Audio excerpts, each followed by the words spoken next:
आजर भिडियोटी सकाळ स्टार्ट करी छुआ मान पाखु छुआ मानक ये पाठ दे देछि से माने दुई जन बसिक लेखिले तापर आमे आम काम लगी पड़िथिलु। तो किराना सामान एठी किछि नानी काढ़ी की सब सेटिंग करी रखा रखी करूचंती। आ हां आपण माने हमर वीडियो देखुचंती सत किंतु वीडियो को लाइक शेयर सब्सक्राइब बिल्कुल भी करूनाती।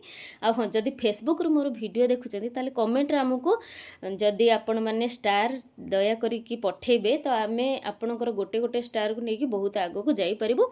आ हां बहुत सुंदर वीडियो आगो को मध्ये आमे आनी परिबु रेसिपी सहित। तो बहुत भल पाइबा आ सपोर्ट जदि आपण माने देबे आमे बहुत आगो को जाई परिबु। तो आज थिला नॉनवेज डे संडे।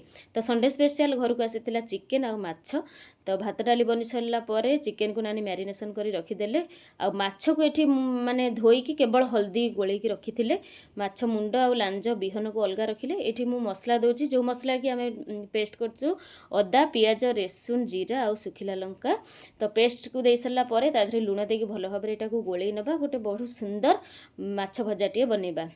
तो तावारे सोरिष तेल दे सुखिला लंका देइतिली तापरे माछ को पकेकी स्लो फ्लेम रे आमे भाजिबा। तो एई माछ को किए भाजंती आ ए माछटा खाइबा पई माछ भजाटा केमिति लागे जो माने खाइचंती से माने कमेंट करके जणेबे।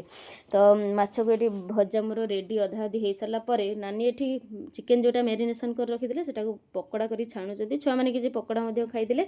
पियाज कैप्सिकम अदा रेसुन को भाजी सरला परे पकोड़ा सब पकेकी भल भाबरे गोळी देइतिले। तापरे tomato sauce chilli sauce soya sauce दे सरला परे हमर रेडी हो जाइथिला चिली चिकेन। तो आजिर लंच मेनू हैला भात डाली माछ भजा आउ चिली चिकेन। रातिर खाइबार बनैथिलु आज चना मसला सहित चिली चिकेन। तो आजिर मिनी ब्लॉग टी आपण मानू केमिति लागला कमेंट करी जणेबे। भलो लागिथिले लाइक शेयर सब्सक्राइब करि देबे।